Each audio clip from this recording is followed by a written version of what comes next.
This is Mark Adams with another edition of the Extra Point Podcast, and we are joined with Wakulla War Eagle head football coach, Coach Scott Klees. Coach, thank you so much for joining us here on the Extra Point Podcast. I know you've been busy this summer. I'm sure you guys have been getting after it. Just are you guys doing anything fun with the guys as well? I know you guys really hit the weight room hard. Do you guys get out anywhere? Absolutely. It's been a very busy summer for us, and you know, our first quarter's done. We take June, and that's our first quarter. July is our second quarter. Our Mm-hmm. third quarter is August with all the preseason games and everything that you have to do.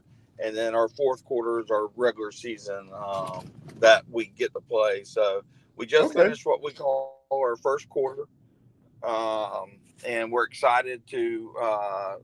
We've done several 7-on-7s. We've played just about everybody in Tallahassee in 7-on-7 at some point this summer so Mm-hmm. far. We're able to go to the Nike 11 on. So they took the what they said the top 16 teams they considered in the whole northeast area, and Mm-hmm. invited us to go up there. So we were able to take our linemen. They had a big man challenge there at the stadium, Mm-hmm. and got to play inside the stadium. And then we had our 7-on-7 team got to play in the Jacksonville Stadium as well as their indoor facility, which was awesome. It was a first class ran and really good for our program. Definitely. I imagine. Who are some of the other opponents that you saw there? Because you're talking about the top 16 and what they felt like was the area or the state. That's pretty high competition. Yeah, absolutely. So you had uh, several teams from Jacksonville that were in Mm-hmm. it. You had the so some of the quarter. You had St. Augustine, Florida, that was there, which they have a 4-star quarterback that we got to see. Mm-hmm. You got Mandarin, which is a 4-star quarterback, which is going. Their quarterback's going to Florida State. I think the St. Augustine quarterback's going to University of South Florida. Mm-hmm. You got Rains High School, which was there. Like I said, there's 16 of them. You could go on and on. Those are just a few that were around there. You have Bartram Trail, which is there, Yep. which is always makes a deep run in the playoffs. So all those teams are playoff teams and make deep runs in the playoffs. So we're fortunate enough to get to go and see where we stacked up against some of those teams. Yeah, definitely. I feel like anytime you get a chance to go up against competition, especially in the summertime, it just kind of builds momentum. Which seems like your off-season program is kind of built to build momentum. You got it labeled as first, second, and third quarters. I think that's an interesting way to really kind of go into the regular season starting the fourth quarter. Absolutely, and it's big. Every year, every team's different for us. Every team has a different things they need to work on. We're going to be extremely young this year, which we haven't been in the last couple of years. We've had experienced teams. This year, we're going to be extremely young with a lot of young guys starting for us. So the weight room's huge for us. Just trying to get physically where we can play with some of these teams. We're going to have to play there on our schedule, but also mentally we got to challenge them and doing the 7-on-7s, getting them away from Wakulla and getting them out in Jacksonville, getting them in a big stage. Like, you go in Jacksonville, you go in a lot of high school stadiums, you don't understand how big a pro football stadium is. Yeah. And our Yes. kids getting to play in that kind of environment puts a little added pressure to them there, where when the season does start, they'll have some things that they can rely on, that they've been there and done some things. You seem to understand a lot about cycles and how things run when you're operating a program. What are some of the things that kind of stand out to you, or I guess your coaching philosophies, as it were, when you're developing younger guys and trying to get them to matriculate to the level that you just graduated just last season? Yeah, that's a good way to look at it. Is every team's different, and you got to figure out where your team is, and you can't run the same. People say they run the same offense and the same defense, and they're not changing, and that's just not our philosophy at Wakulla. We're going to change to what our players do well. So if Mm. we need to run the ball more and rely on our offensive line, we're going to do that. If we need to put the ball, if we got skill guys, we need to get the ball out in space, we're going to do that. If we're not very deep on the defensive line, then we're going to run a 4-2-5. If we are stacked on the D line, we might run a 50. So figuring out what our team's going to be best at is what we're doing starting in spring football and early here in the summer, and finding what's best fit for this group is what we're really focused on. And every team's different each year. Every team's different. You got different leaders, different style of leaders, and your coaches have to find what your team needs help in, and that's where your coaches need to step up in that kind of leadership role is our philosophy at Wakulla. Got it, Coach. You've been very successful with it. I can say it obviously works for you guys. Coach, let's talk to me about what gets you excited about this year's team, because you talked about having a lot of young guys. Who are you excited about before we go ahead and jump into X's and O's? I think it's always fun coaching a young team because those guys we're very very talented, just young. And until you've been put in the fire, you really don't know what's going to come out of the fire until they've been put in it. So, to us, what I'm excited about is seeing how these young guys grow, seeing how they're going to get better each week. And it's not how you start; it's how you finish. And Mhm. we're going to be making some early mistakes because that's part of it when you're young. But by the end of the year, I think these guys are going to surprise a lot of guys. And I just like the growth aspect of putting in hard work, watching their bodies change, watching mentally how they change. And, by the end of the year, seeing how far they've grown and how far they come is what's special every year to me. It's always fun to watch guys develop and grow. I think that's one of the interesting things about it. You see a kid that may come in and just adapt to the position. So that's always one of the cool aspects about it. Coach, talk to me about your offense. Who are some of the guys that stand out to you there, and who can we expect to really put on the show for us this fall? We got several guys. We got Avion Thomas. Hmm. He started for us as a sophomore at corner. He'll come into the receiver role as well as playing corner this year. Hmm. I expect him to have a big time breakout year. We got Jordan Barnes will play the slot for us, and he'll run our speed sweep for us and screen game for us. We expect him to have a big year. We got a couple offensive linemen, Mason Blair and Sam Wright, and Robert Williams, that we really expect to run behind those guys. And then our quarterback is going to be he when Hayden got hurt, Hayden's junior year, he went out the Hmm. last three games, and this kid Owen played as a freshman.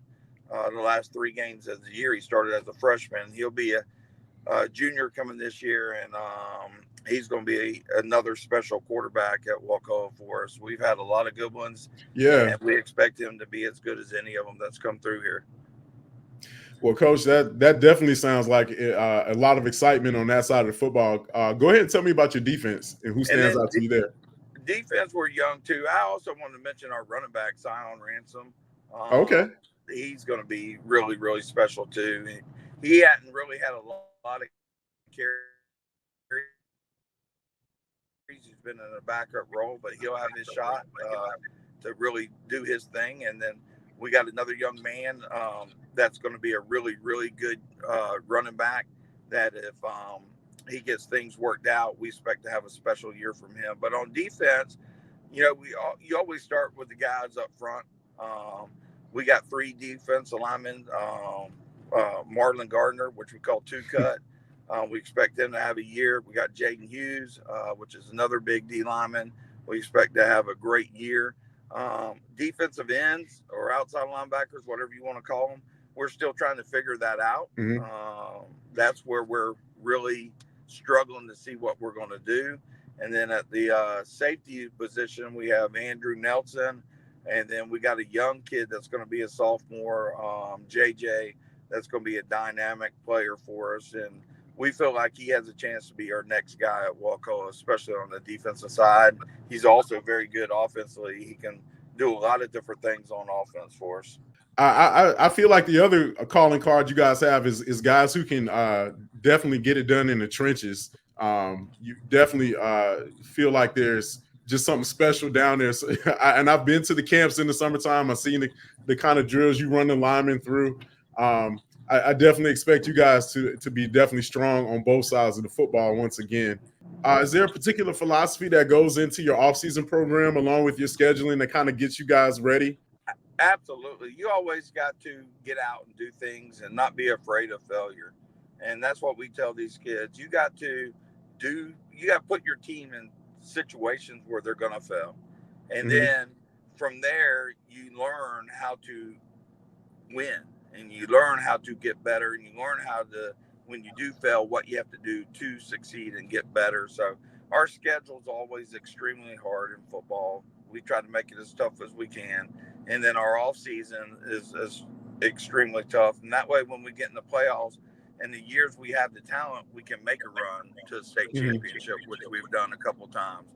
So, or make a deep run in the playoffs, which we've done several times. So I think that's our philosophy. If we can make it harder on them in the regular season and in the summer than it is in the playoffs, then the chances of us being more successful in the playoffs.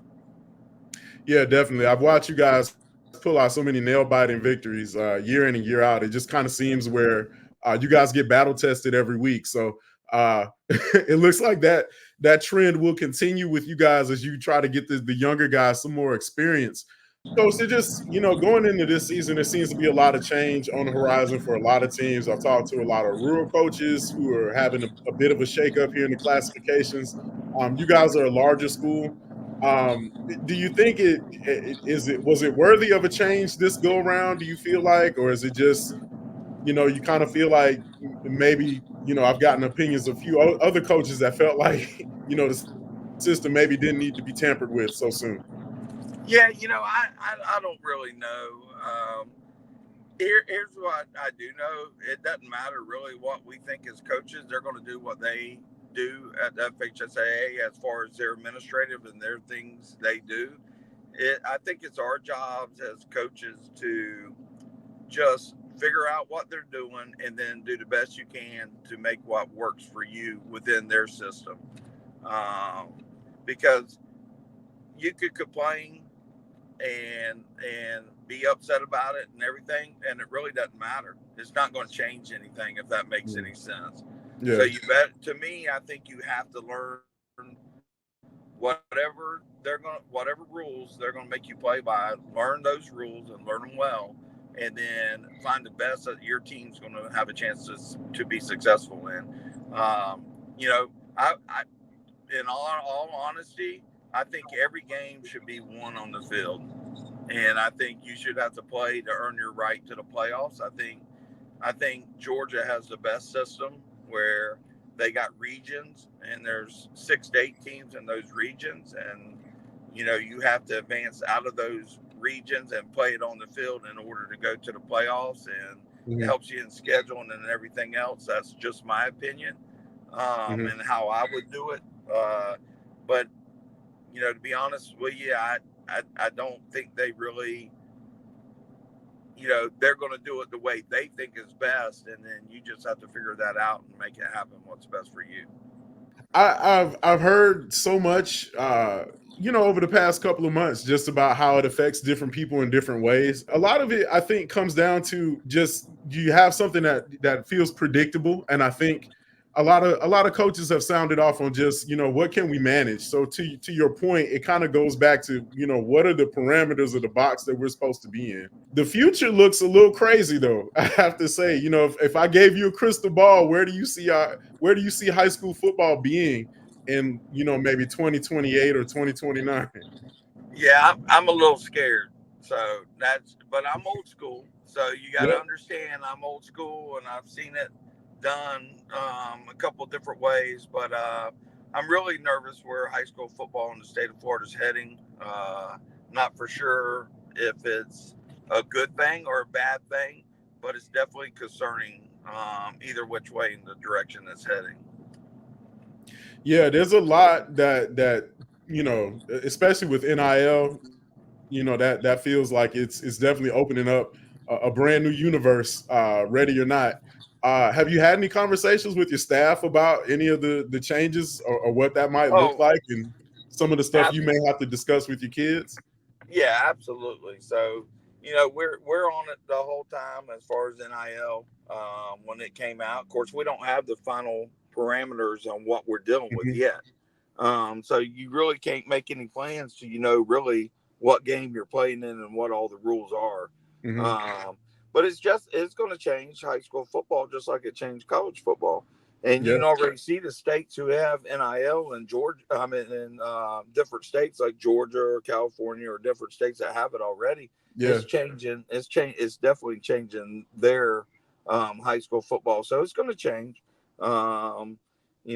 Sometimes change is good, sometimes change is bad. So we're going to have to wait and see exactly how this all stacks up and where it heads. Is kind of nerve wracking as a coach because it is different, but we'll see if it's going to be a positive or negative influence on our state as far as football is concerned. Yeah, it just seems like a really great big unknown. Like, who knows how this is going to like sort its way out? Because I do think there is some good behind the intention of it. It just without clear cut instructions, and being able to operate under certain parameters, you're really dipping into what is essentially about to be professional football. That's right. That So you're there's you're a exactly lot right. left on the table with that. You're exactly right. You're exactly right. So, yeah, I do like to get everybody's crystal ball prediction every once in a while, but we'll enjoy the season as it stands right now, upcoming, as much as we can before it switches up on us. Yes, Um, sir. Coach, I had a chance to watch Remember the Titans again over the weekend. I don't know if that's one of your favorite movies or not. Um, Absolutely. uh, we were talking about just how much Ryan Gosling was an absolute liability at corner. Right. Do you start Ryan Gosling, or do you give Petey to start at the end of the movie? Do you Man, that's a tough call there. That is do you that agree is with Coach Boone putting him back in the game? uh I don't know. I That's a tough decision. You'd have to go every Dan, that's tough. It probably depend what kind of mood I was in. To be honest with you, that, that's a tough call. I've made decisions um, that I wish that maybe I said maybe I should have went in a different way. You got them all the time in high school football. You deal with decisions like that all the time, and my main way that I answer them is I pray awful hard. I believe, Yeah, you got in the to. Lord, and I'm glad He died for me. And I go to Him in any tough decisions. I go to Him, and I feel good about after I pray to Him. I feel good about it. Then I make that choice and I stick by it. I'm sure you said a number of 40-second prayers in your day. You doggone right. You doggone right.